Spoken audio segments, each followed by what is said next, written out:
Well, welcome everyone. I hope you guys all enjoyed the Pet Fest if you're coming from there. Sponsors who are making this para table tennis clinic possible. So first, a huge thank you to the Hartford, who is the presenting sponsor of the 2020 Angel City Virtual Games. And we think it's just amazing that the Hartford has consistently been a sponsor and cares so much about our community. I hope all of you got your kit in the mail. So if you do you have your 2020 shirt and your exercise band and ball? Having those ready will be great for the clinic. One last big thank you is going out to the Adaptive Apps and USA Table Tennis, who have been so kind to be supportive and give us really quality coaches that you're going to learn from today.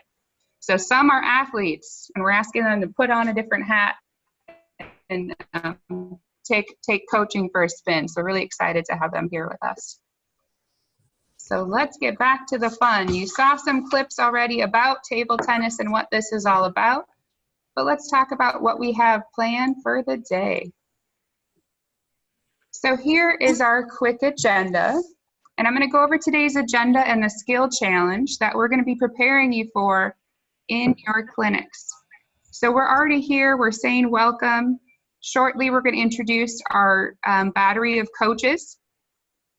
Then what we're going to do is we're going to divide into 3 breakout rooms. So you get specialized training based on how you're going to play. So we'll have a youth group. We'll have an adult group who competes standing, an adult group who competes seated. And in those rooms, you'll be working closely with coaches to learn techniques, and you'll get to practice. Then we'll come back together and we'll share what we learned and kind of have a big summary. So that's the plan for today. How's the plan sound? Can I get some thumbs up? All right. So all of this is in preparation for Saturday. We're going to teach you skills today. And by we, I mean our amazing coaches are going to teach you. And everyone is going to learn 10 important table tennis skills that you'll practice today. And we hope you continue practicing during the week and come back on Saturday and show us what you got. So these are the 10 things that we are going to be working on with your coaches. Just notice that number 4, depending if you're standing or seated, will be a slightly different activity, so it'll be to meet the needs of what you need as an athlete. There will be some equipment that will be helpful to have for the clinic today. However, it's COVID. We can improvise. So what we're going to be doing is with the coaches, they're going to talk about ways like home hacks that you can create the equipment that you need for the competition. So if you don't have a racket, you can use a hardcover book. If you don't have a ball, you can use that massage ball that that the Hartford gave you. Or it could be a tennis ball you have around the house. If you don't have a table tennis table, dining table works fine. And in fact, Coach Pam is set up at her dining room table to show you how great that works. And if you don't have a net, you can use books or other things in a creative way to kind of do what we need for the clinic. So don't worry, your coaches will help you get all set up once you get into your breakout rooms. But start thinking about what you have at home. I know I saw a few of you already have your rackets.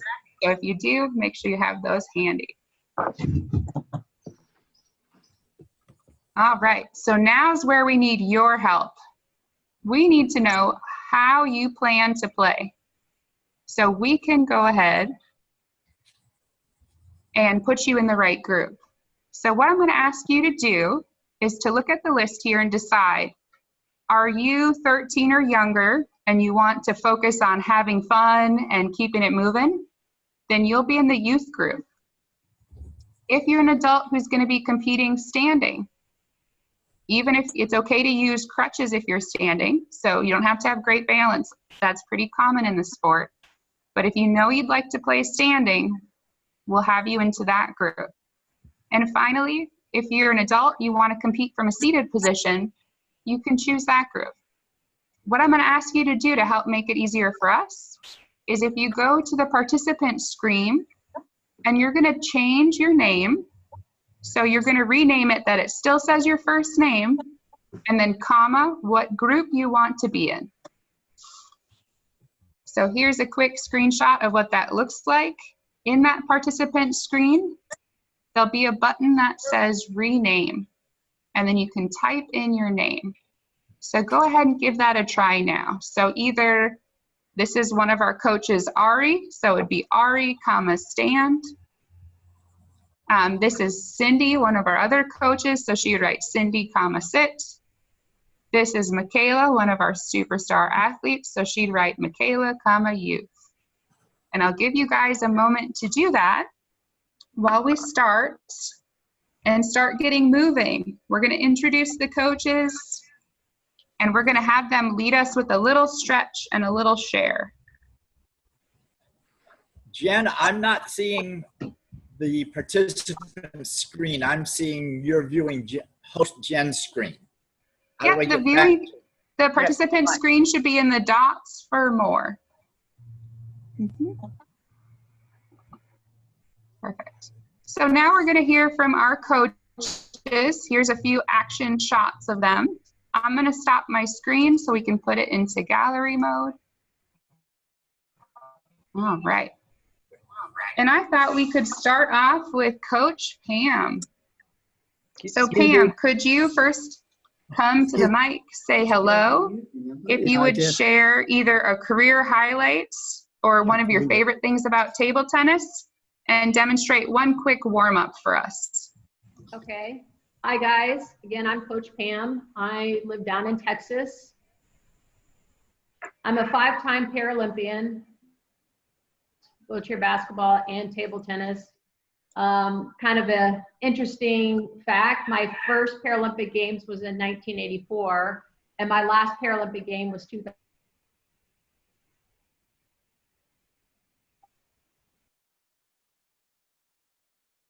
Sports the entire time.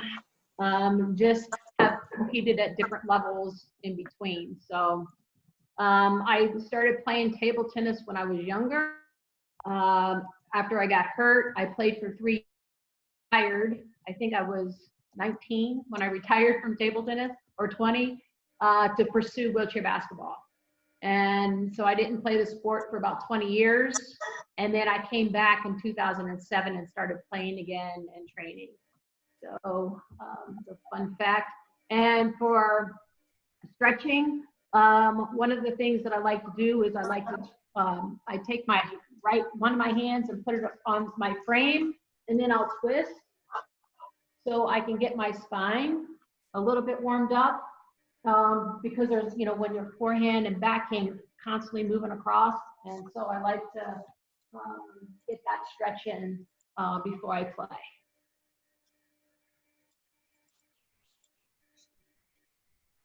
Awesome. Thank you so much for sharing that. Let's hear next from Coach Tiziano, who will be joining Coach Pam to coach the youth group. Hi guys, I'm Tiziano, and I've been playing table tennis since I was maybe 12 years old. I used to play for the youth national team, but I never played since, and I've been helping since my retirement 8 years ago. Stretching, I can always advise when you play, as Pam said, is in this case the arm.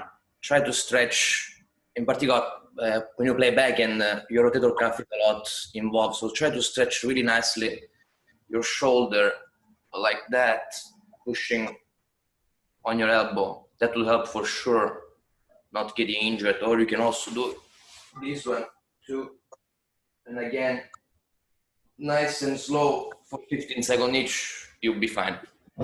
Thank you. Perfect. Thank you, Tiziano. All right, next up we have Coach Sebastian. Sebastian, can you introduce yourself and tell us a career highlight or one of your favorite things about table tennis and a quick exercise? Sure. Hi, everybody. My name is Sebastian Chesco. I'm a 5-time Paralympian from 1984 to 2000. I started playing at the VA after I was hurt in the service. I'm a United States veteran, Green Beret. I'm a father of 3 beautiful daughters and a wonderful wife. I live in Santa Cruz, California, and I played 2 sports. I did track, and I also did table tennis in the Paralympic Games. I also started rugby for the Paralympics. I started in 1986. We got it as a demonstration sport, and it took off after that. I was the first international secretary of rugby, and I've been very active with the AAC, with the United States Olympic and Paralympic Organization.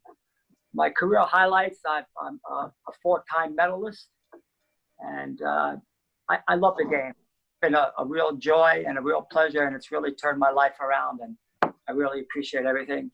And the people who I've met are probably one of the best things that I've ever done. So thanks. And exercise, I like to work on the neck because I'm a quadriplegic and I'm a class 1. What I'll do is I'll stretch the neck this way as far as I can go. I'll come back to the middle, rest, go to the right side. And then each time I try to increase the range of motion of my neck. Boy, I needed that. Thanks, Sebastian. Good, thank you. Next, let's hear from Cindy, who will also be helping coach the adult seated breakout room. Cindy, say hello and your career highlight. I'm using Sebastian's audio. Can you hear me? Yes, we can hear you. Great. My name's Cindy. I can't see you. I can see me. I can see it too. What's up with that? Okay. So my name is Cindy Reyna. I live in Santa Cruz, California, next to Sebastian. And I've been playing competitive table tennis for about 5 years and played as an able-bodied kid and adult. And I used to play wheelchair tennis, but as I got a little bit older, I switched to table tennis. One thing I like about it is it's very accessible in terms of being able to play with able-bodied people. And I play with my grandkids. I have 13 grandchildren. Play with my brothers and sisters. Play with all my able-bodied friends. And take on challenges any delivery people who think they're good at ping pong. There you go. And I usually beat them 11-0. And they slink off. So it's fun. One stretch I like to do before playing is with my hand. To stretch out one hand like this. You can feel your shoulder, your upper arm, your lower arm, and your fingers. And then do it if you can with the other arm.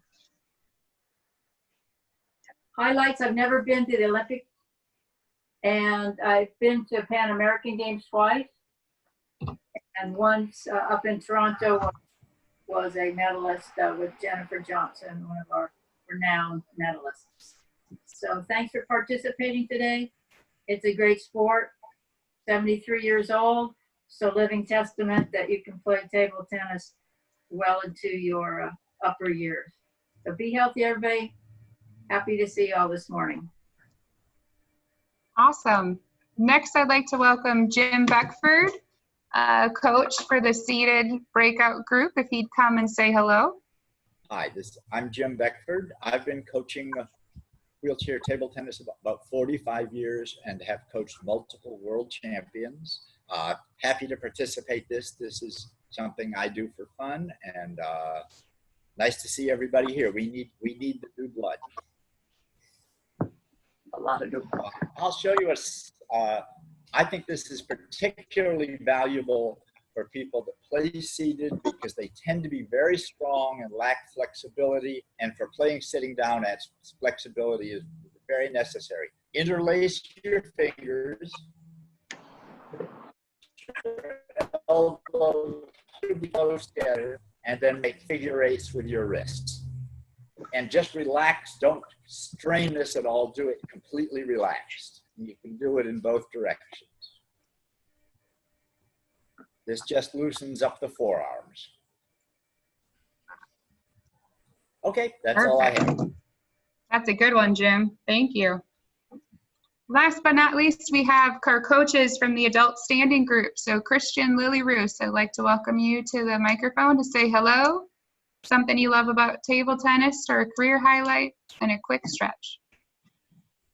Hello. I like table tennis because that's been my life. I've done it my whole life. A career highlight was when I coached the Swedish wheelchair national team when I was 18 years old. They forgot to check how old I was, so they let me in, and I was coaching the Swedish team. And you can figure out how many years I've been coaching. I'm not going to tell you. When you get to my age, you don't want to tell you how many years you've been coaching because then you look too old. We just call you experienced. Oh, there you go. So thank you so much. I appreciate that, Jennifer. I said vintage. What do you say, Sebastian? You're more vintage.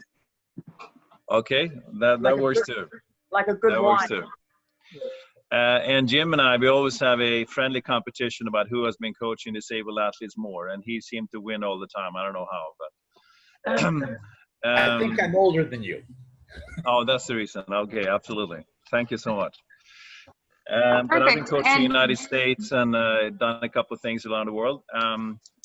But I want to show you one stretch we have been mentioning. Stretch is only for seated players. So we're going to do one for standing players. So I'm going to use Matt Weber. He's a class 7 standing. He's going to show a stretch. So I'm going to get out of the way so he can show a stretch for legs. So big stretch for me is my groin, my inner adductor. You're gonna lean towards your right leg and you're gonna put your left arm down to the ground and try and twist your pelvis to open it up to the ceiling. You're gonna do that for about 15 seconds. Then you're gonna switch to the other side. With class 7, you have a lot of problems with mobility and stuff, so it's good to keep your legs stretched out so that you can move. All right, and I also want to mention that that's one of the most common neglected stretches for seated players. Well, not exactly what Matt did, of course, but you have to figure out a way to do stretches for your legs too, even if you're in a wheelchair. And of course, depending on what your impairment is, you have to figure out how to do it. You can have spastic leg, you can have a non-spastic leg at all, but it's always good to do stretches on your leg, even if you're seated too. Thank you very much, Jennifer. Perfect.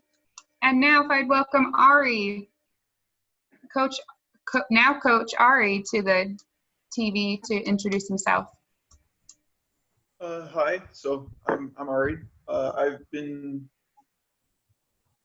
played table tennis since I think 2007. I think I first started the same year Pam came back. I was a national team member between 2011 and I think 2017 was the last year. Lately, I have not been active in competition, but I'm really happy to participate in the Angel City Games and help build table tennis at the grassroots level. Some career highlights. I went to the Pan Ams twice, once in 2013, once in 2015. And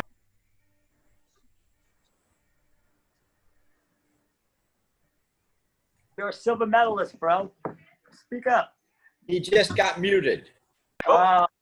Quit censoring yourself, Ari. Sorry, it muted me even though I didn't give any input. Maybe I was silent and thinking for too long. I was medalist twice, silver medalist in singles once, and I won the men's standing event at US Open twice, also in 2013 and 2015. Perfect. So I have almost everyone assigned to a breakout room. If you haven't had a chance to choose, you'll just stay in the main room and we'll ask you where to go next. What I'm going to do is share my screen because I just want to celebrate a few people real quick. So in week 2, we are honoring our military veterans and active duty military. So is anyone here military that we can celebrate? Sebastian already shared his, and we have Jose here as one of our volunteers who is a veteran. Anyone else want to shout out some props in the chat? Our military? I'm military. I'm not military, but I live in San Diego and take public transit, and people always mistakenly thank me for service I never did. So I'd like to pass that along. Now you need the pension, buddy. Perfect. Yeah, we only got 2 hands up. How about, do any of our winners from the 2019 Angel City Games, or is anyone here? Laura, Jensen, Stewart were the first, second, and third for standing. Zach, Tam, and Leo were our seated winners. And youth, Hector, Emma, or Jackie. Well, hopefully all of you will get your name up down there for 2021. So we hope you join that list. All right, so I'm going to send you to your breakout rooms now. Hope everyone has a great training session. There'll be a 10-second countdown, and we're excited to welcome you. On your left side. There you go, bud. Now go forward. Yeah. Yes. Yes. And Remember not to keep the elbow high. Keep it even or a little bit lower. Like that. Good job. yeah, and Good job, Paul. I can do what Hayden's doing too, which is a cutting board. So I'm going to start here and then come forward. You can do the same thing with your book or whatever you have. And so that's our backhand, right? So our backhand, our racket's in front of our body, we're coming forward. The forehand, our racket is going to be to this side. Yes? And the same, we're just going to go forward. I'm not going to want to hit myself. Look how high I'm finishing. And I stop right before my head. So it's almost like a salute. Okay, can you guys practice that? Tessa, go on your right side. Like this. Exactly. Yeah. And forward. And forward. Exactly. Better. Good. Good, Hayden. Good job. Okay, so those are the 2 basic strokes in table tennis. We showed you how to hold the racket. Let me see everybody hold the racket. Show me your grip. Put it up there again. What do we got? Good, good, good. Okay, so then the next thing is the ready position. So when we're at the table, if you can see Jim, even though he looks like he's 10 miles away, he doesn't just pull up to the table anywhere. We pull up to the table and we want to be able to cover the whole table, correct? So what I want to do is I want to sit to where my forehand, I can reach way over here to the side of the table, and my backhand, I can reach over here. And if I can't reach equally on both sides, I need to move myself over. Coach T, you have anything to add? Yeah. So when we're talking, as she mentioned, you don't really need to stay on the center of the table. Just go slightly on your left side if you're right hand. So your goal is always covering the whole table with the less effort as possible. With as much. Am I right? That's correct. So if you're standing,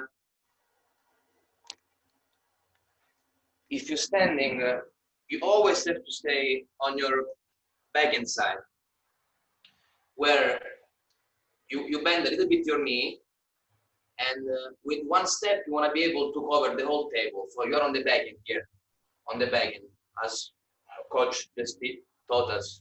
And then with one step you can cover the whole table, tum tum, pretty easy. So never stand on the middle, always stay on the backhand, legs wide, and bend a little bit forward. Coach T, can you freeze in that position?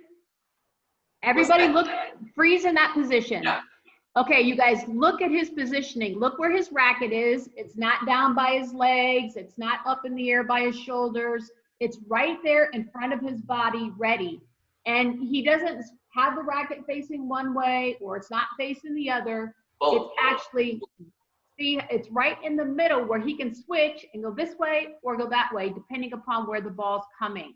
So your racket positioning is very important in table tennis. So look how ready he is. So if the ball goes to your backhand, go to your backhand. Ready, backhand, ready. Forehand, open, ready. See? See how quickly he can make that adjustment? It's always been a neutral position, so anything happen, you'll be ready. Okay, everybody show me the ready position. Go. Racket up. I can't see your rackets. Your rackets have to be up. There you go. Racket in front of you, in front of your body. There you go. Good Very job. good. So now you're ready to go forehand, and then you're ready to come back to neutral. We call this the neutral position. Good. Come to neutral, and then backhand. Okay, see, Jim, he's a wheelchair player. He's sitting at the table. Unlike Coach T, who can move with his legs, we can't move. So if you're in a wheelchair, you need to position. If you see Jim, he's sitting kind of in the middle with his armpit, his arm lined up to the white line. So we usually, actually the white line divides the table in half for doubles, right? So we as wheelchair players can use that white line as a marker of where to sit. Now look, Jim's reached over to the backhand so he can cover there. Go to the forehand, Jim. Then he can reach the forehand. Okay, so it's really important when you come to the table. Jim, ready position? Jim's in a ready position. His racket is up. It's not below the table. So you can see Jim's racket. It's right there. Jim, backhand. He can quickly go backhand. Jim, forehand. He can quickly go forehand. Okay, see how important it is to beat racket up. We don't keep our racket down on our lap. We don't let it out of our hands. We keep the racket up and we're ready, right? Okay, so everybody racket up, neutral position. Okay, let me see backhands. We go forward with the backhand. Good, forward. Hey, Hayden, more forward. You're going sideways, more towards the camera. Go straight towards me. Straight towards me. Let me move my positioning. Coach T, look what he's doing, standing disabled. See how he's going forward? Like that, exactly. Everybody see? Straight and smooth here. So you start from a little bit, start from one position, then you finish a little bit higher, but you're still going straight. Very good. Yeah, good job, guys, all of you. Good. Okay, let's try the forehand. Rackets over here to our side, and then we're gonna come up like we're saluting the flag. We're gonna come up like we're saluting, right? That's forehand. Very good.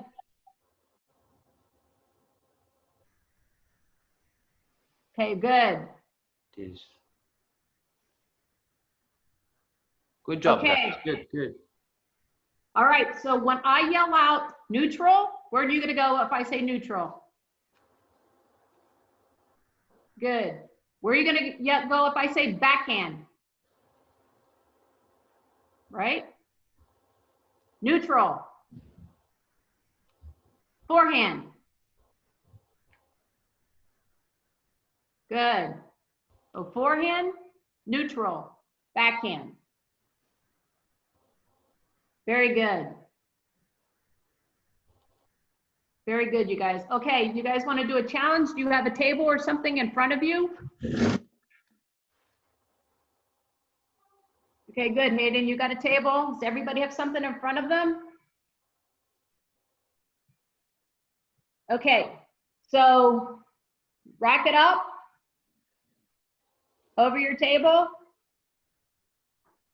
Okay, so what I want you to do is I want you to lean forward and I want you to touch a spot across. It'll be on the backhand side up in front of you. Can you just touch the table?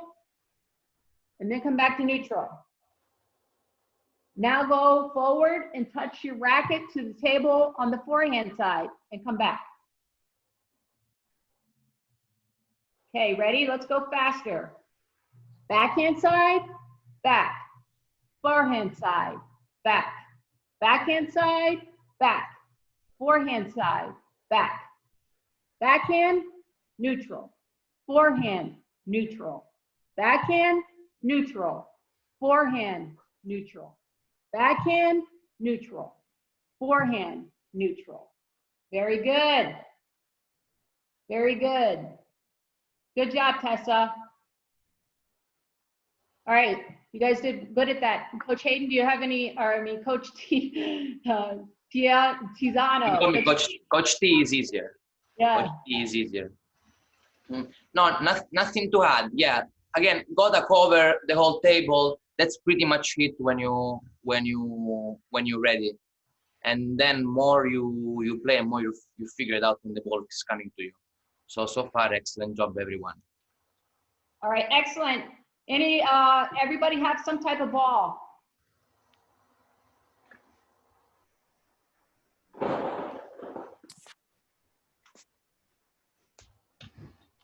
Okay, so a difficult thing to do is to hand-eye coordination in the sport of table tennis.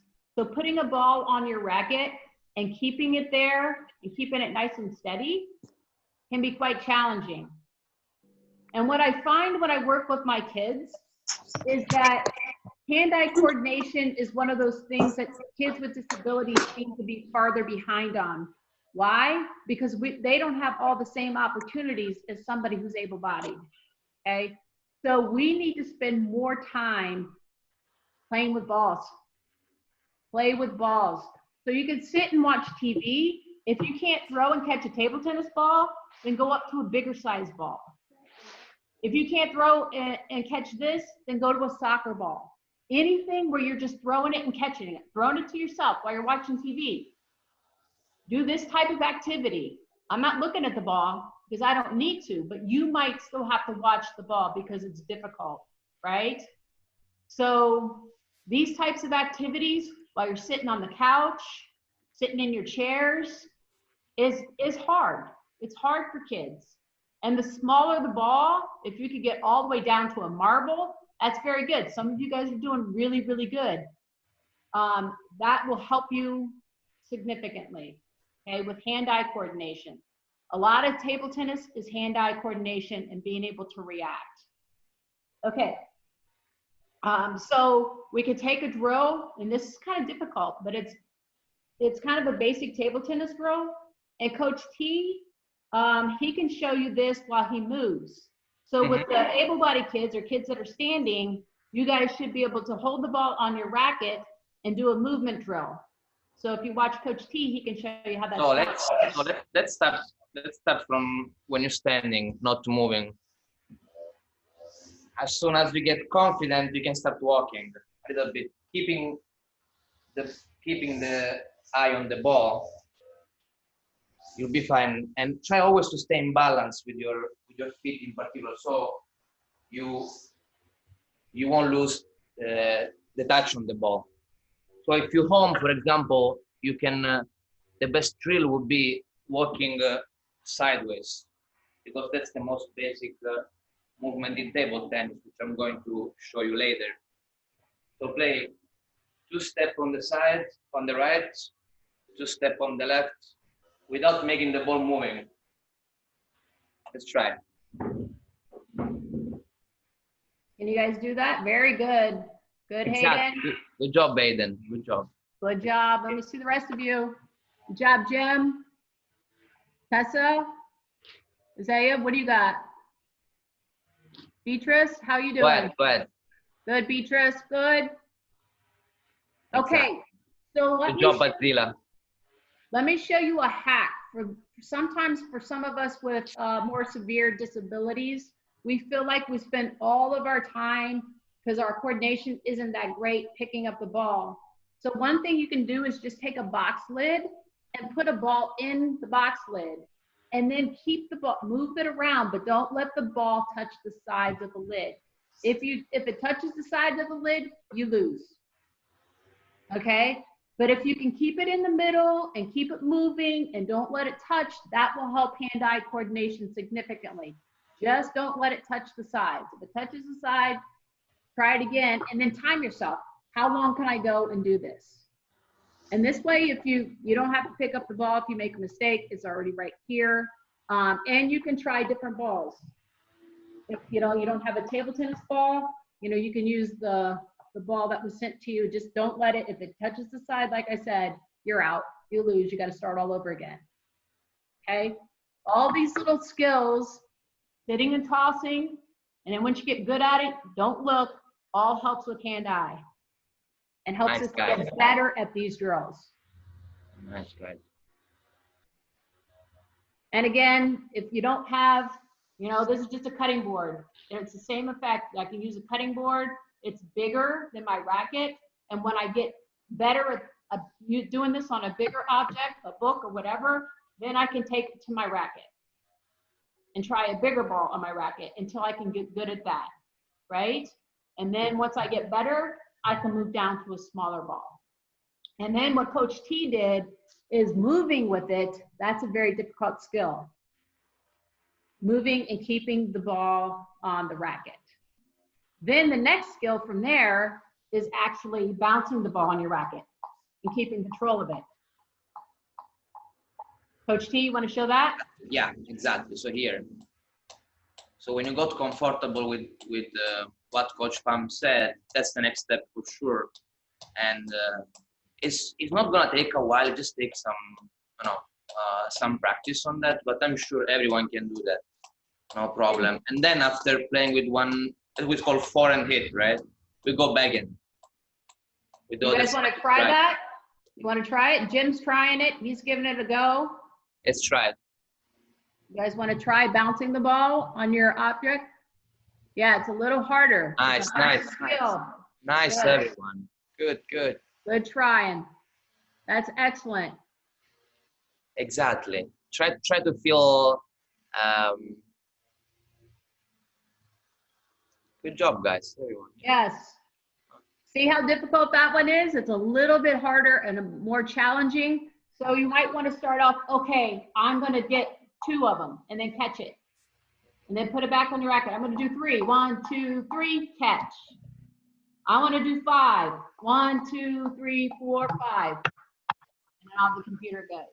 And our Coach Pam mentioned, it's really important. You have to handle the racket properly in here. Without that, it's going to be much harder. So think about every advice she gave you earlier. Your next step, which Coach T can show you, will be doing that same thing while walking. While walking. Yes. So bouncing the ball on the racket. So I will bounce the ball again. Side steps are the most important in ping pong. So, but for now, so I keep my eye on the ball while I walk. I go 2 steps forward and 2 steps back. Again, it's gonna take a little while, but I have no doubt all of you can do that. Or you can go sideways.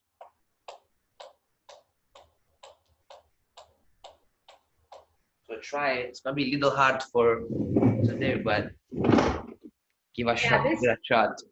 These are some skills that you can move up to. Once you get the ball on the racket, just holding it and keeping it there without dropping it, then you can move to doing this and moving around. Or you can do the hack, get a lid, and then don't let the ball touch the sides.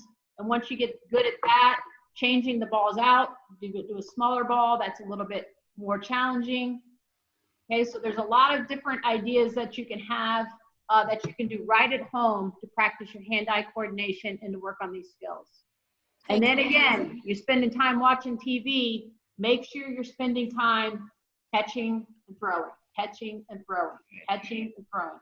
If you can do this 15 to 30 minutes a day, just while you're sitting and watching TV, it'll be amazing how you increase your hand-eye coordination, okay? And remember, the smaller the ball, the harder the challenge. The larger the ball, the easier it is. Some of you might want to just start with a balloon. You know, blow up a balloon and just practice tapping that. Okay, we have guys, to head back. I'll see you in the main room. Everybody head back. I'm hoping everybody that's intending to get here has a couple of things I want to do first before we get started. Is there anyone in this group that has to strap the paddle to their hand, is unable to hold it? Sebastian has to do that, but I'm not counting him. Are any of the attendees need instructions on how to strap the paddle to their hand? Now, buddy, I know you need it, but do you know how to do it yourself? I think you told me that you do know how. Okay, good. Yeah, do you want me to show you what I do? So we're going to skip that. If anyone needs instruction with that, we will have you break out probably with Sebastian and handle that separately. It's a bit time consuming to do. Not at this time. I want to see that, but I don't want to take up the whole group's time. It sounds like you have got that together. The next thing, is there anyone here who does not, I want to know what equipment you have. I have a paddle. I have a ball. I'm sitting at a table. Is there anyone who does not have that? Who doesn't have a paddle? Speak up if you don't have a paddle.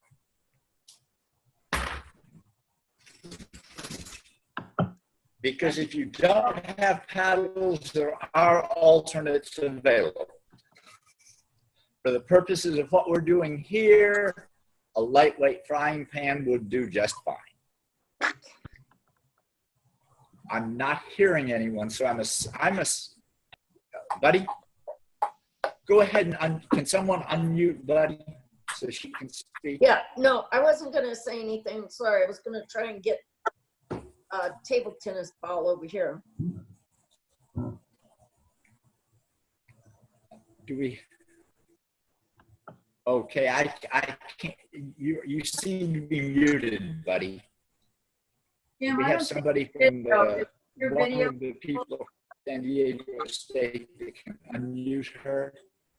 Okay. There, I think I'm unmuted, right? Yeah, I can hear. Everybody should be able to unmute. That was the next thing I was going to ask. Who has balls? I do. There are white balls and there are yellow balls. For what we're doing, they are both fine. Oh. Can I see Jim's video? If you don't have, your buddy is on you. If you don't have a ball and you don't have a paddle, I'm about to serve a sock over the net with a frying pan. It works just fine. Hey, Jim, I have no audio on you. Hi, Carol. Okay. No video. Video, sorry. I didn't. Somebody's talking. I can't hear them. Jim, can you hear me? Jim. Jim, it's Sebastian. Can you hear me? Okay. I think what's happening there, put it in speaker mode. I hear you fine. I hear you fine, Sebastian. Okay, we cannot see you at all. And other people, I see myself and other people are seeing me. Are you in gallery view or speaker view? Jim, I can't see you. Put And it into speaker view. I should come up. Can you see me, Cindy? No. No. No. This is Tara. I can't see you and I could barely hear you. So I don't know. Put it into speaker mode and see if you see me then. Because I'm doing most of the speaking. So if you put it in speaker mode, If you're speaking, you should automatically come up in your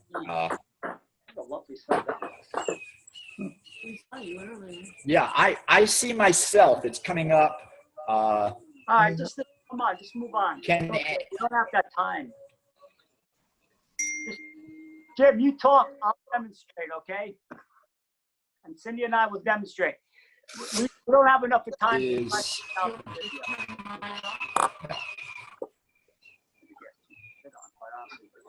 Okay, I know we have 14. Okay. Yeah. Jim, you talk, we'll demonstrate. Okay, I know what's happening. We have two screens. They're separate. If you hit the sideways arrows in the side of your screen, it will bring up the other one. Now, all of the participants, okay, but I can't see you. Participants should put their view into spur mode. The coaches want to see more people. Now I'm on screen one, at least in my view. I do not on screen one. I do not see Sebastian. I'm still not. I'm seeing C. I'm not seeing Sebastian. So Jennifer, are you seeing? How do we handle this issue?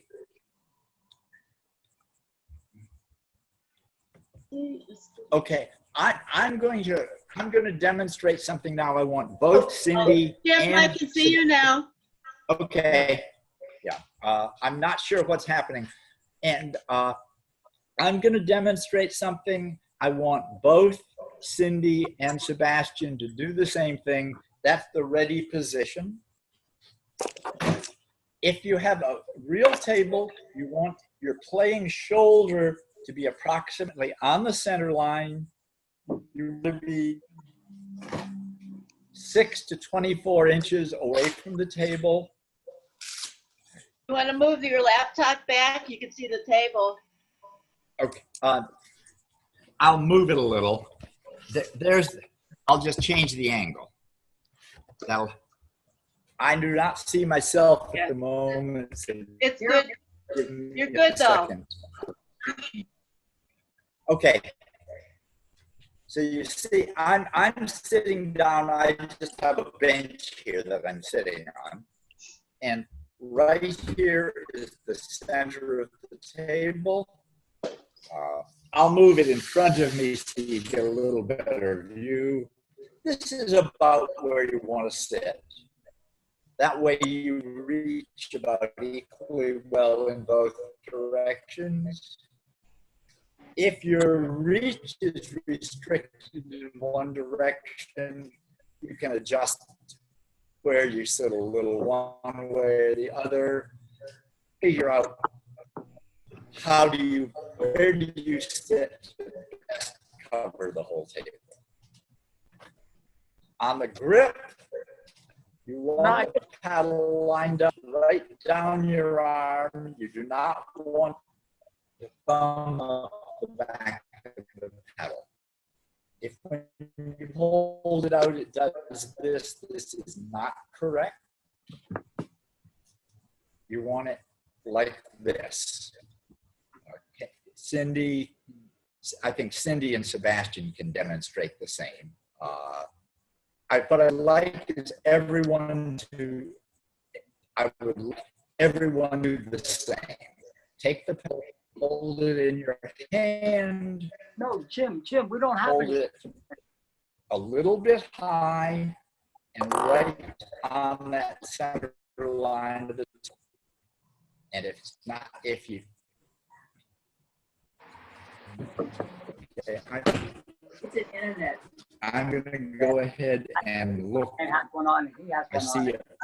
see a few people doing this. Audra, do you not have a paddle?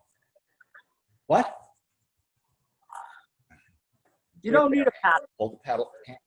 You don't need a paddle. I can't see your screen, Jim. No, I can't see anything. Okay, can you see either Cindy or Sebastian? They're doing the same thing. And if now I see you. Okay.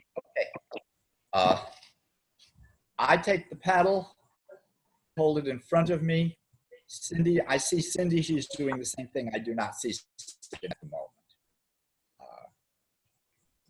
One of the difficulties we're having is gallery view doesn't show everyone at once. Just to add to that, Jim, can you hear me? Yes, So, I hear you. Depending on if you're right or left-handed, you do the same thing if you're left-handed too. You move your left shoulder to the center line rather than your right shoulder. Just doing the opposite what you're doing with the right. Okay? So just remember that you give yourself enough room and you favor your forehand if you're like shit in the forehand. So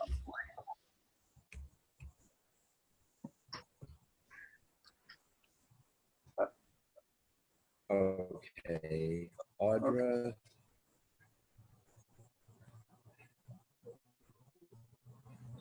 Buddy, can you go ahead and demonstrate? Perfect. Daniel, can you do the same? Do you have a paddle?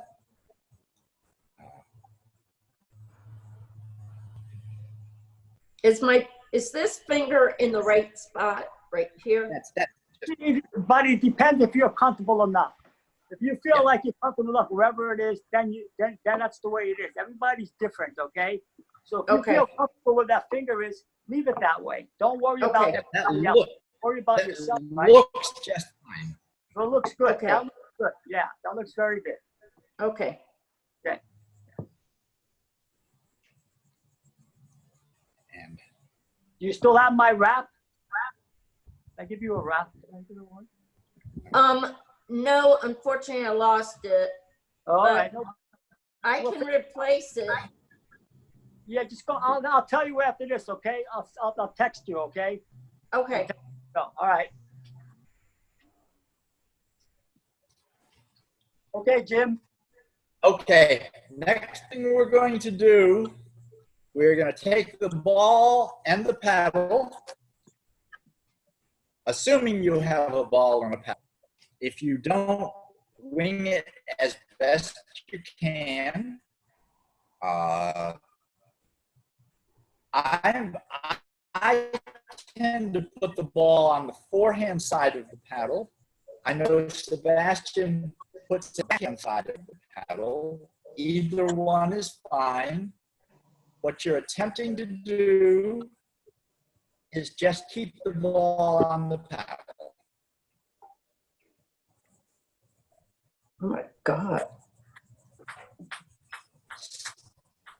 Somebody with good hands and arms, they can usually do this on both sides. If you have any hand or arm impairment, one side or the other may be more difficult. Jesus. You would like to be able to keep it there. We're just looking to get a little feedback between the hand and the racket and the ball. Just remember that whatever you feel comfortable doing. And don't worry, you drop it. If you'll notice, I do it occasionally too. Are you able to do this, Audra? Okay. This is harder than that looks. Okay, good, Daniel.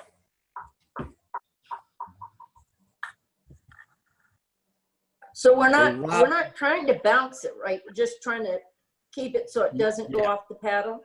Right. For now, yeah. That's perfect.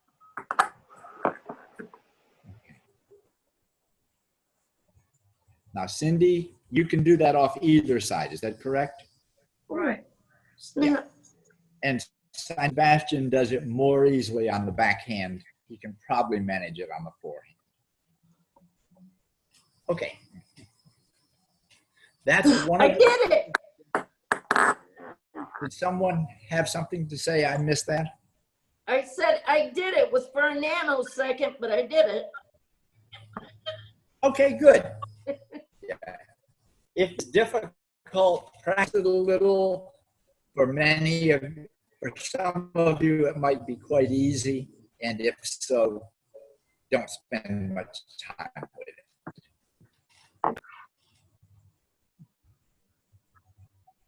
Okay. I don't have that breakout sheet in front of me now. What do we do next?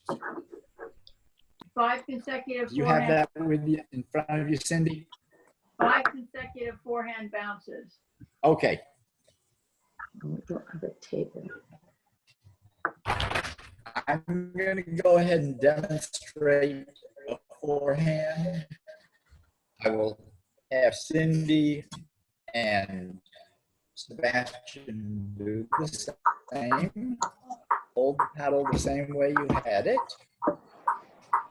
Put your arm out. The forehand side is the side of your, where the paddle is. Good, Cindy. Oh, okay. Is the next thing bouncing the ball, Cindy? Okay. Yeah, I'm just, okay.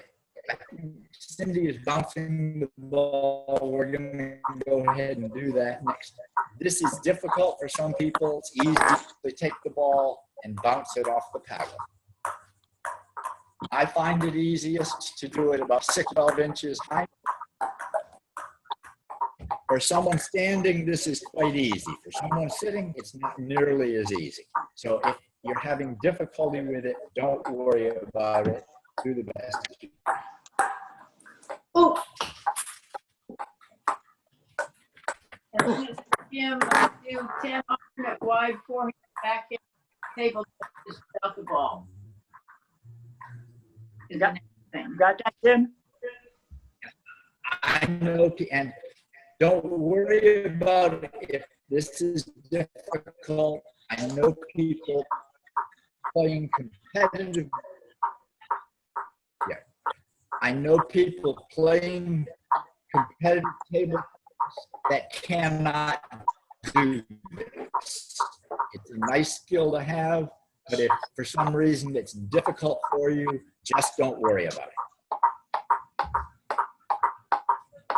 Go ahead. Wow. Good, Daniel. good Lord.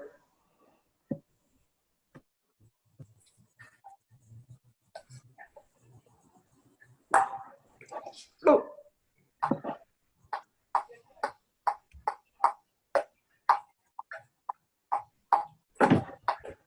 Oh, there goes my ball. That's it. for Okay. me. I can't reach it. Don't worry about it. Oh, wait, I have 2 more on the table. Okay, that's enough. That's some. Both of those are things you can practice on your own. If you don't have a paddle, works just fine on the frying pan. I would show you the same with the That's sock, my but I frying just pan. hit it across the room. So these are just preliminary exercises to get the idea.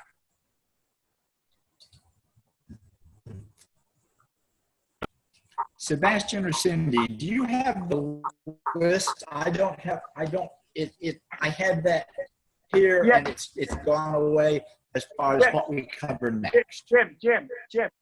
Cindy will tell you the next exercise. It says 10 alternate wide forehand backhand table touches with the racket but without the ball. Yes.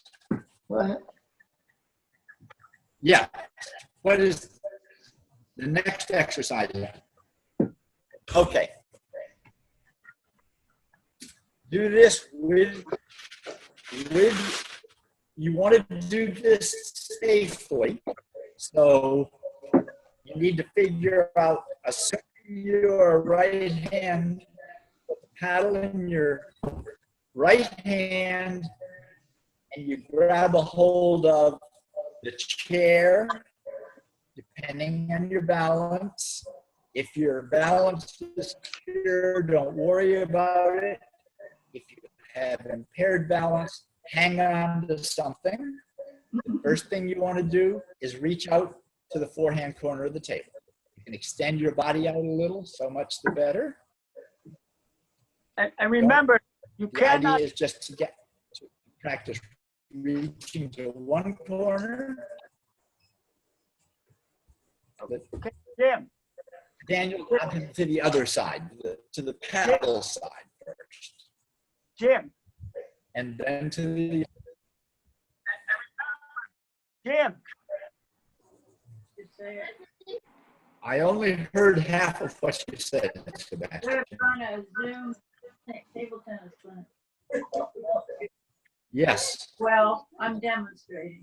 Your video is breaking up, Sebastian. I'm not hearing you.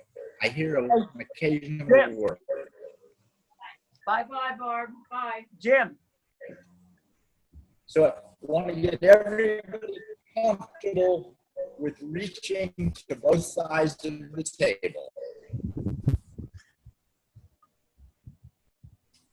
Yes. Jim, just remember that you cannot strap in table I tennis. hear you, Sebastian. All I hear is Jim. Okay, Jim, you cannot strap in table tennis, tell people. Okay. Unless you have a doctor. Yeah, Cindy is demonstrating that very nice. We won't worry about that now. Yeah. If any of you are tennis players, at tennis you can strap all you want. Table tennis restricts strapping. Just knowing that. As you get a little farther along, I just lost my video. I don't see me anymore. Did I just understand I can't him? see me anymore. Something has gone wrong with my video. So Cindy, I want you and Sebastian to do the demos now. I'm assuming. Okay. We're going to cover a lot of things now. And fairly quickly. I don't know what happened, but I just see a blank screen for myself. Katie is down here in the left corner. Okay. She's talking, but she's I'm going muted. to actually have Cindy demonstrate. I can see Cindy now, so you want to go ahead and demonstrate? Okay, that's fine. I can talk. If I want Cindy to do... Jim, we'll take over from here.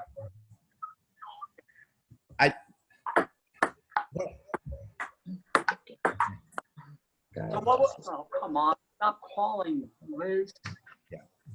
We're just going to demonstrate now. Backhand, backhand.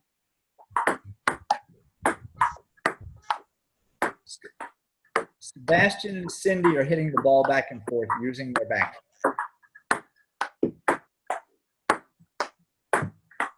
If you have a tennis background, you're probably used to the forehand being the dominant side.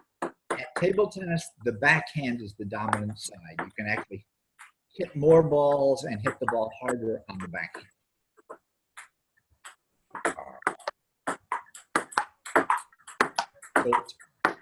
Cindy's showing quite good form there. You notice she has her left hand anchored on the wheel. Okay, now let's go ahead and demonstrate a forehand.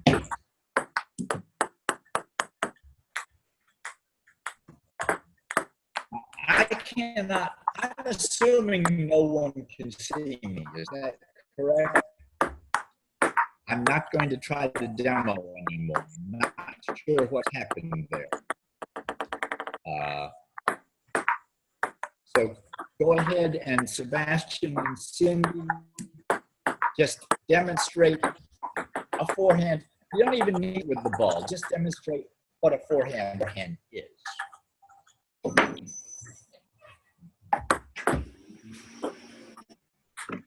You guys got that? You start low and finish up at the face. You're kind of like saluting a person, okay? Boom, right up to the eyes. Boom, right up to the eyes. Very good, Daniel. That's perfect.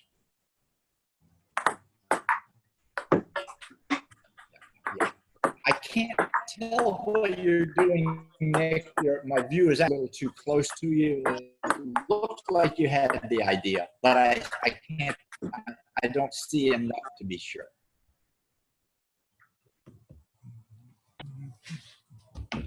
is a backhand.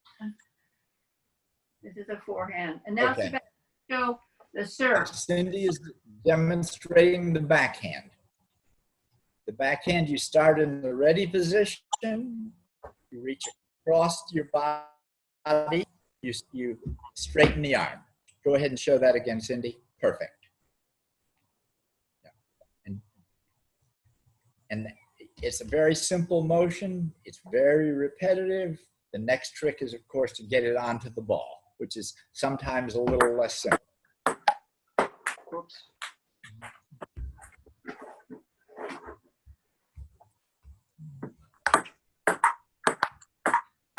Yeah.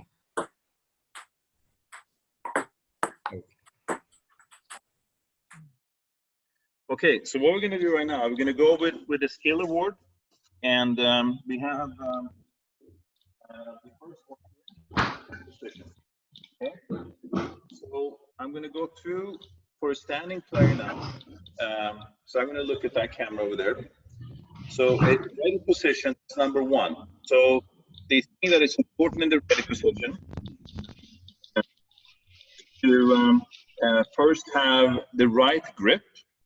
Okay, the right grip in table tennis. I'm going to go over here to show you that. The right grip means that you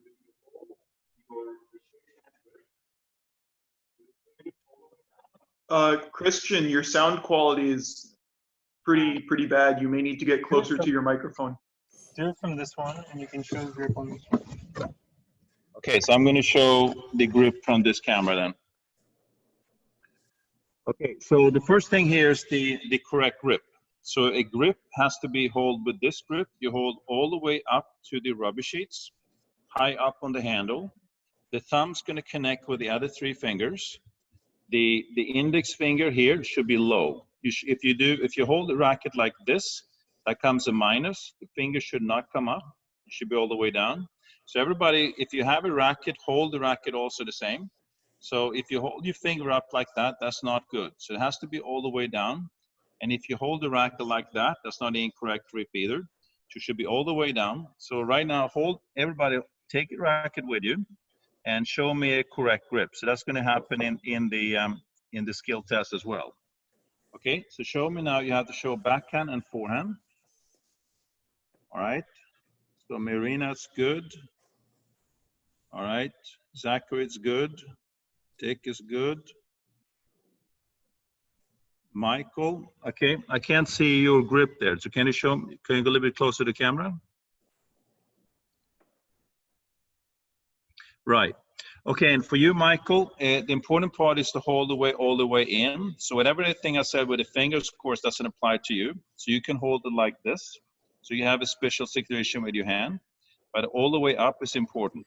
But when you play, you probably have to change your grip. All right, and Mike Benning, very good. Okay, so that's basically the first thing with the grip. The thing is also when you're standing, depending on what legs are functional, many of you have one leg functional, the other legs is not functional, but you have to bend the leg that is functional. If you have both functional, if you're standing 9, then you bend both your legs, and then you have to lean forward the upper body. So a proper ready position. See if I can give the better view here. Okay, so a proper ready position means that I'm going to stand with my feet wider than my shoulders, with the same weight on my shoulders, depending on how tall I am. I bend my legs, I lean forward. Both my arms should be in 90 degrees. Okay, that is a correct ready position. Okay, if you're standing up like this, that's incorrect. If you're standing with straight legs, that's incorrect. If you're standing like this, that's not correct. So you have to stand wide, bend your legs, and lean forward. Okay, so everybody now try to do that. See if you have a possibility to show me your ready position.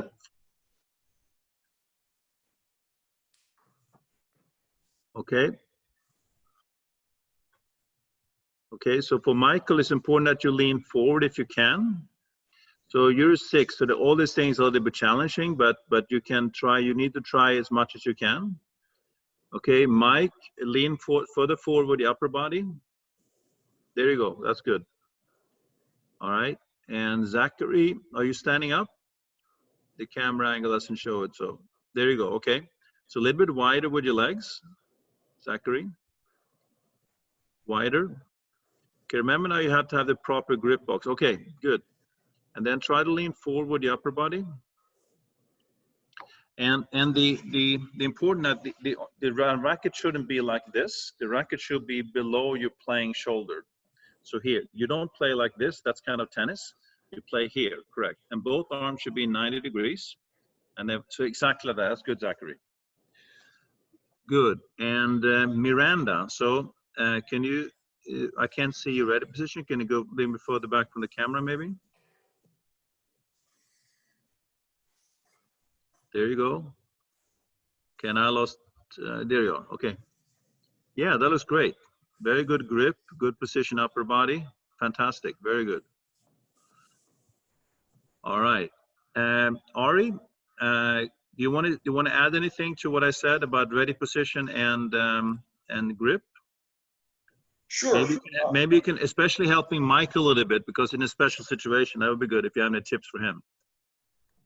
Yeah, so Michael is a 6, which is the same class as me, and we are the most disabled of the standing classes. So a lot of the traditional rules of thumb for good technique are a little bit flexible. Actually, for Michael specifically, I notice that he doesn't have the ability to bend his elbow. So in his case, it may actually be correct to stand up a little straighter than is standard, just so that you can get the racket at the correct height to hit backhands. I remember working with Michael at the 2019 games, and getting the backhand going was one of the primary struggles that we had.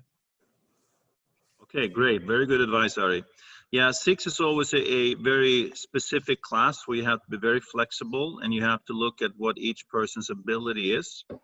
When you work with like 9, it's pretty much like with Mike Benning. As a 9, it's pretty close to able-bodied. There's only a couple things with the left arm, but you have to be careful with. But Michael, you can hold the racket with one arm. You don't have to have help with the other arm, right? Is that correct? You're on mute right now, but you can just nod. Yeah, I can see it. Good. All right, and Ari, you know him also. That's very good, because I haven't seen him play. That's very good background information. Okay, so we're going to go to test number 2. Okay, so now we are the test number 2 is basically hand-eye coordination, and we're gonna keep the ball steady on the racket for 10 seconds. Okay, so you're gonna do that. So I'm gonna turn over the camera to to Matt. And he's going to show you how to balance the ball on the racket for 10 seconds. Can you see that? Also, you have...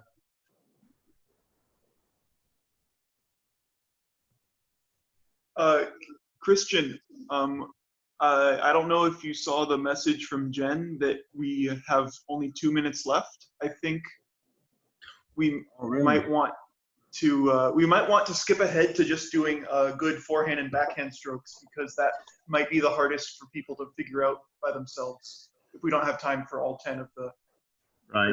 Okay. So what I'm going to do here, I'm going to go to, that's a good point. I'm going to go to test 5, forehand control.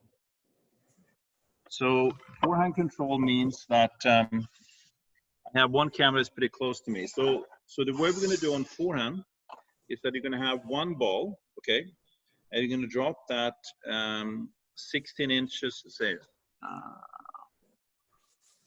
12 inches, sorry. So basically what you do, you drop the ball from here, let the ball bounce, and go here. All right, so you have to do this 10 times in a row. It's also important that you set up the camera so I can see the whole table going there. So you just go in there. An important part of how to do this, first of all, the racket angle is very important. Should be totally perpendicular to the net, totally flat, not too close, not too open. And then you're going to go straight forward. So you start, it's also important with timing here. When you toss the ball here, you don't move the racket. The ball's going to go bounce back here, right? Then it comes up. So when the ball bounces, you go back and forward. So it's very important with the timing here. Like many people are doing like this, right? That's not the best way. So you go here and then like that. So that's how you do it on forehand. Do the same thing on backhand. So toss the ball on the backhand. So same, you toss the ball here, you start here, and you go straight forward. Then you go there, straight forward. Okay. What I want to do also, I'm going to see if we can play a little bit. So I'm going to play with Matt. So I'm going to show you tennis. So I'm going to start to play with Matt. So we're going to start to play forehand to forehand. Okay. So we're going to do a stroke called Forehand Counter. We're in a table tennis club here, so this is actually forehand to forehand. Something very important when you play forehand also for beginners, like how to look at the ball. You have to really look at the ball so you see the ball hit the racket.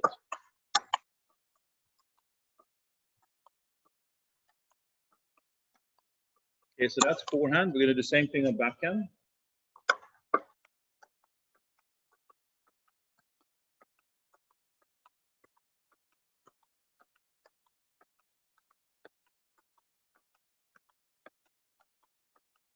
Okay, so that's a couple of backhand and forehand playing. And that means basically we're getting to a rally right now.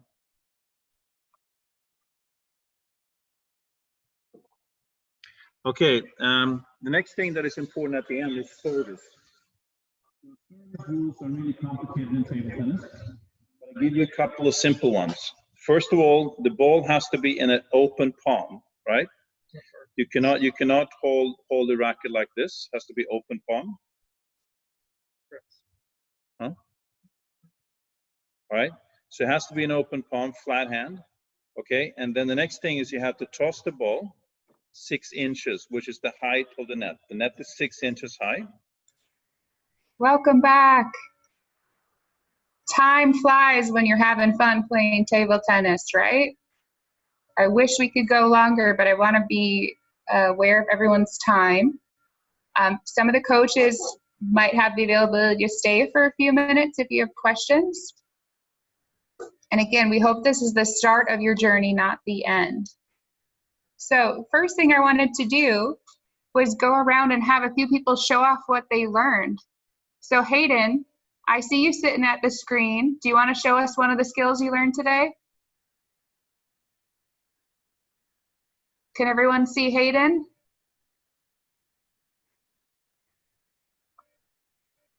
Let's see it, Hayden. Oh, awesome. Now I think the next trick, Hayden, is to try with one hand. So you got some time to practice before Saturday. Tessa, how about you? Can you show us something you learned? Everyone find Tessa on the video.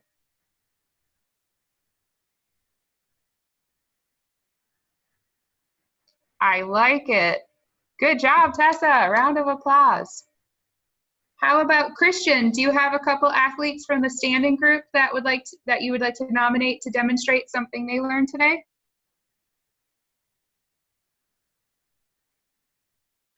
Yeah, I have to admit, I spent way too long time to figure out what they did. So we didn't get to many things. But I think that I would try to have Michael, if you can try to do and we didn't see this, but Michael has his own table and is standing there. So why don't you try to do a legal serve, Michael? See if you can do that.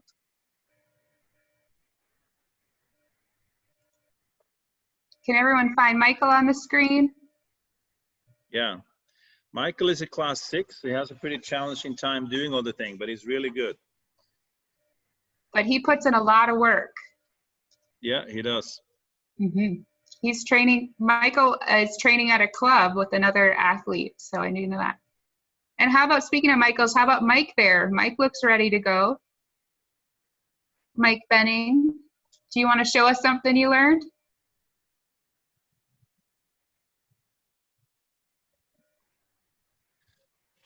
And also, Mike Fanning is a ex-one-arm golfer. He does a lot Those of sports. rotational motions carry over a little bit. This is third sport. Coach, let's see. Coach Jim or Coach Sebastian or Coach Cindy, do you have someone to nominate to show off a skill they learned from the seated group?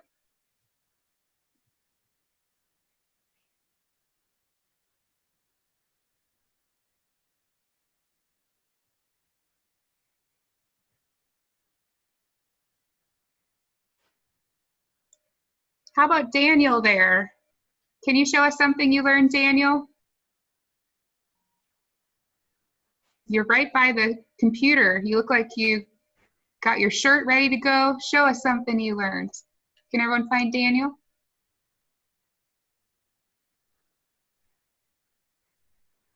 Perfect. Very good. I can feel the air moving from here. That was a powerful stroke. I like that. Who else would like to share? Beatrice, you look ready to go.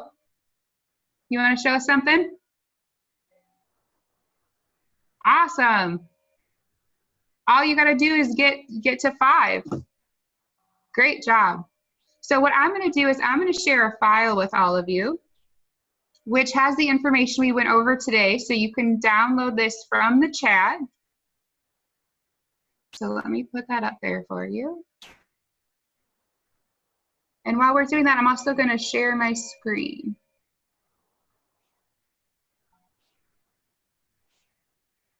So I know our time was a little short, but I'm really impressed with the skills that you guys practiced and learned. So please take the chance. We challenge you now. You've learned the skills. You've got a taste. Practice these skills every day. Please come back on Saturday. You can tag us on social media and show us the progress you're making. But you see this certificate here. Your name could be written there if you meet these 10 task challenges. So we encourage you to come, giving away prizes on Saturday, but a chance to show off all this hard work that you guys are doing. So again, to review, those are the 10 things that we're practicing. And I'm going to send you that document right now. We are going to make little videos with one of our coaches demonstrating the standing and seated skill sets. You guys can also have that to practice. And that will be available on the Angel City YouTube page. So we'll have more information on Angel City's website for how to find that information. And Jen? I just need, yeah, Jen? go ahead. I also really need to go back to my group and show one more skill, one-handed serve, which I really didn't do, which is so important for my group. If you give me the opportunity to do that, would be wonderful. Sure, I'll certainly do that right at the end. And Right. you could probably do it in this main room here, because I think other people would benefit from hearing that, Christian. So that'd be great. Sure. So again, make sure you practice those 10. I'm gonna have Coach Pam, with her nice loud basketball voice, come to the microphone and lead us in one big loud closing cheer while I find that document to share. So Pam, can I put you on the spot and have you lead us one hand in or an elbow in? All right, guys. I hope you guys learned a lot today. It was fun and fantastic. So everybody, hands in. And on 3, we're gonna do Angel City table tennis. Ready? 1, 2, 3. Angel City table tennis. Woo! Good job, guys.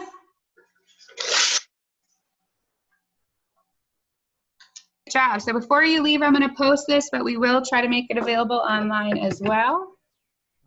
Thanks for your patience. We're all still fun and new. Oh, do we need to do it again? We need to unmute everyone and do it one more time. Thank you, Clayton. All right, Pam, you got one more in you? Okay, hands in. Everybody's in? Hands in. Yeah. Okay, on 3, Angel City table tennis. 1, 2, 3. Angel City table tennis!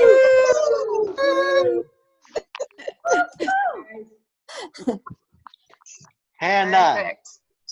So I'm going to send this file, and in the meantime, I will let pass the mic to Christian because he wanted to show one more thing.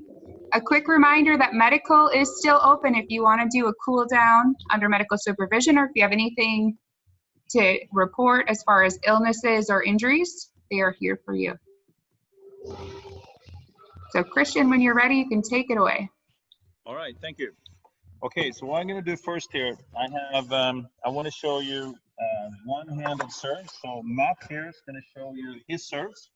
He's a class 7.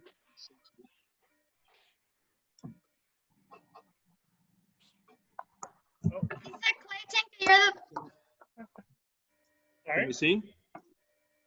Oh yeah, point it down more. There we go. Good, you guys didn't see that one.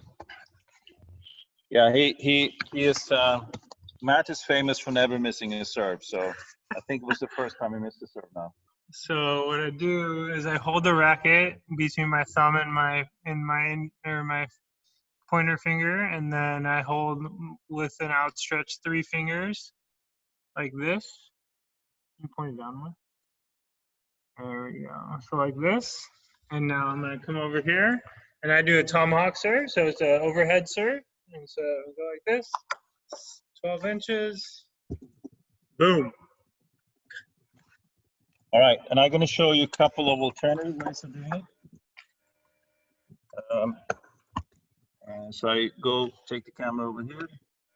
So the same way that you can have like what Matt was doing, getting the 3 fingers out here.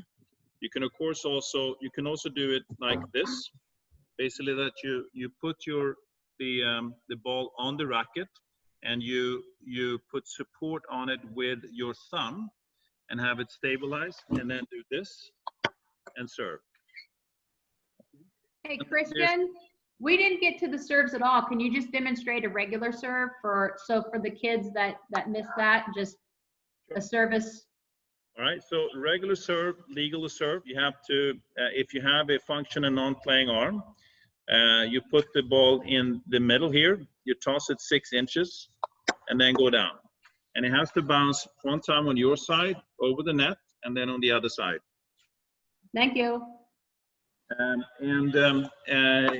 All the rules are modified based on how your your functionality or your non-playing arm. So if you cannot, some of you cannot have straight hands, for instance, then of course this works. But it has to be later on when you play international, then there has to be on your classification card. For instance, I just shared a screen here that show off the racket picture as well as off the elbow, if that's helpful for people. Correct. So in this case, it's Natalia Partica. So she has a little left on her elbow, and then she puts the ball in her elbow and then toss it over there. My elbows are too big to do that, but she does it somehow and then toss it over here. So that's another way of doing it. And you can also just hold it straight like this. All right, so let me show one more example for Matt.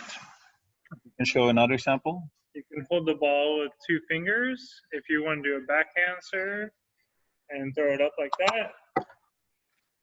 There's many ways to vary your serves, and it's all legal if it's on your classification card playing internationally. All right, but I think any more questions regarding serves? The one thing is important for if you didn't get to serve so much for sitting. When you sit down, it's very easy that you toss the ball below the table, right? That you like if you sit down, you cannot start a toss below the table. So that's important to try to not do that. If you do that, the umpires don't like that.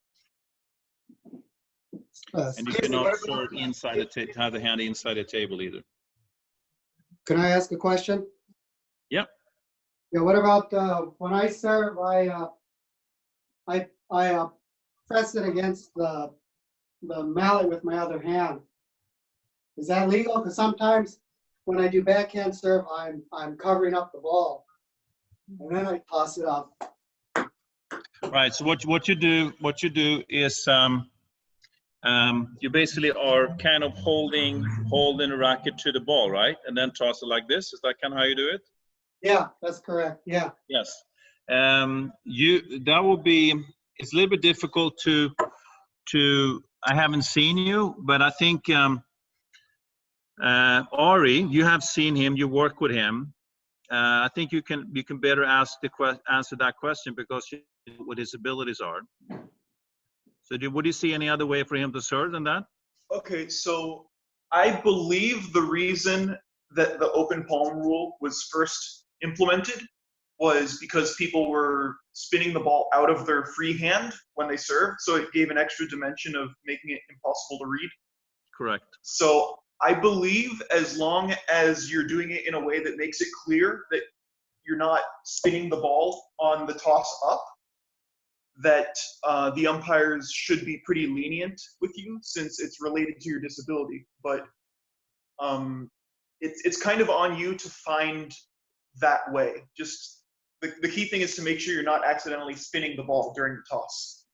Correct, and that's a very good point, because we have able-bodied national team players who get faulted on doing high toss serves, and in the high toss serve they spinning the ball, and that gets faulted. So the umpires are pretty picky on that when it comes to international. Yeah, So Christian, I didn't think you could point. cover. I didn't think you can cover the ball on the toss, because I was watching Michael's serve, and I just wonder if that would be legal or not. I mean, if it says on his classification card that, you know, he doesn't have to present the ball because it's covered, right? So I think you got to be able to see the ball during the toss. And when I was just watching his serve, it didn't look like I was able to see the ball coming off of his other hand. It was hidden. If I saw Michael, when we worked before, I did send the video around to a few people to ask, and as long as they were okay with you touching, as long as the ball could be seen by the opponent. So I think Tara's spot on with that. Might just be a little practice to make sure that how you have it, they can still see it between. But yeah, they could see it. They could see it on my forehand because I'm holding it like this. But when I switch to my backhand, I'm definitely covering up the ball now. Yeah, no, that one's. Yeah, I don't think that. That's what I'm kind of worried about. The forehand looks good though. Yeah, you might need a little bit more work on the Michael, other when one. you do, if you see my racket, can you see my racket? Yes. Okay, so can you hold your racket this way? Can you do open like this? Okay, does it have to be, can you see here, does it have to be this way, or can you do that way? I can do this way for forehand, but not backhand, because then it's too much of a difficulty to toss the ball up, then turn my racket over to get the backhand. Okay, so short term, the answer will be, I think that your forehand serves are safe, your backhand serves are questionable, so that's difficult for me to answer without seeing you. But I think for Ari is your best person to judge that. But it's a good question because it's a little bit tricky. Its whole point is that what can you do physically, and that's actually a classifiers evaluation. And so, Michael, if we need to update your card, we can certainly talk about that in more detail and talk about how to do that. Yeah, that'd be good. Also, Michael, if you could just balance the ball on your backhand. I don't know if you can do that. But if you can balance it just on your backhand and then flip it up, I know that's probably even more difficult. But I know class 1s and 2s do that. I don't know if it's possible for you to do that, but that's another way. I've been practicing it, but I don't really have control of the ball when I toss it up.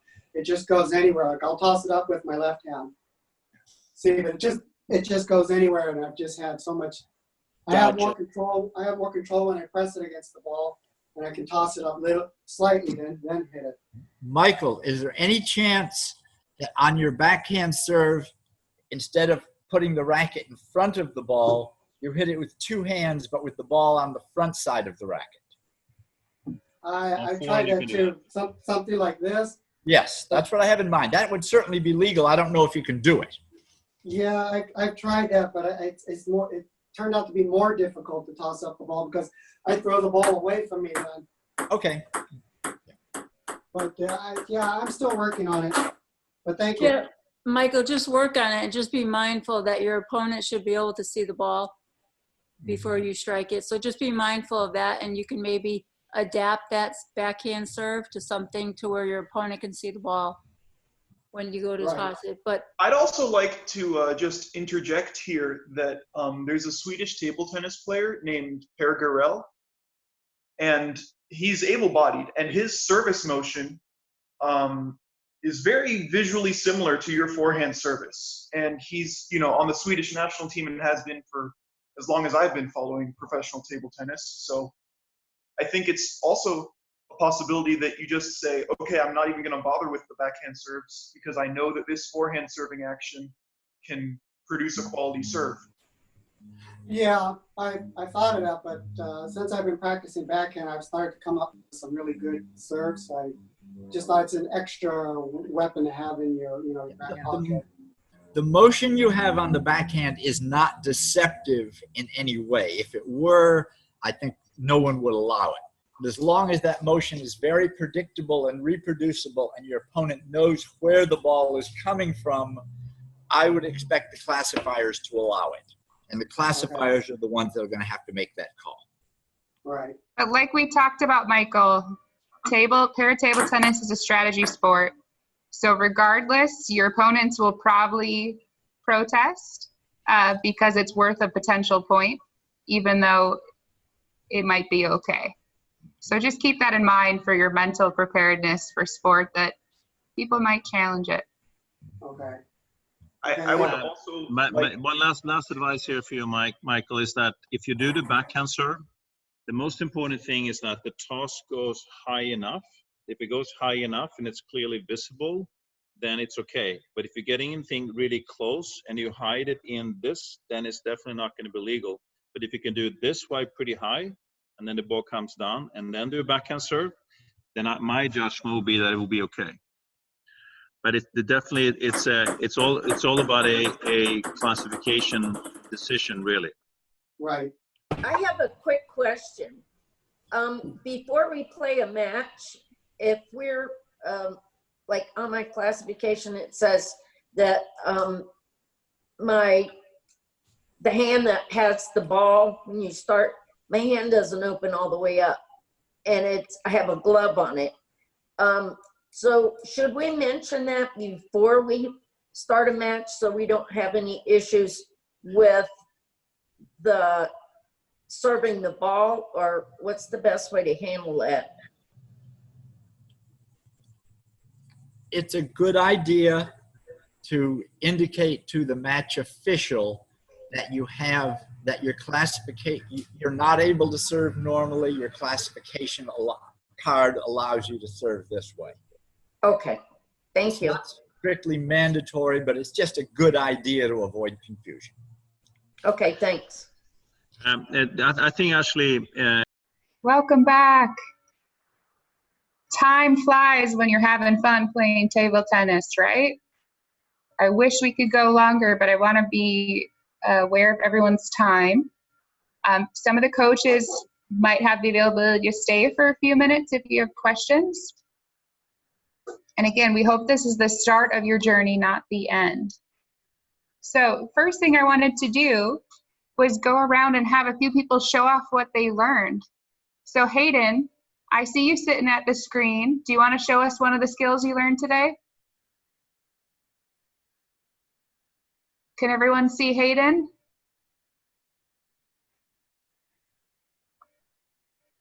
Let's see it, Hayden. Oh, awesome. Now I think the next trick, Hayden, is to try with one hand. So you got some time to practice before Saturday. Tessa, how about you? Can you show us something you learned? Everyone find Tessa on the video.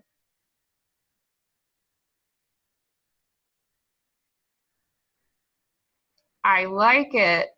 Good job, Tessa. Round of applause. How about Christian? Do you have a couple athletes from the standing group that you would like to nominate to demonstrate something they learned today?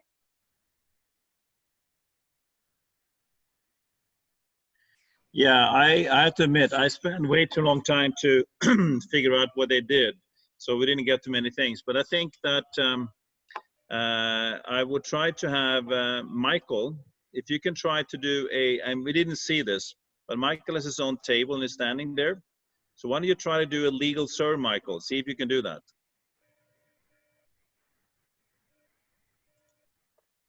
Can everyone find Michael on the screen? Yeah. Michael is a class 6. He has a pretty challenging time doing all the things, but he's really good. But he puts in a lot of work. Yeah, he does. Mm-hmm.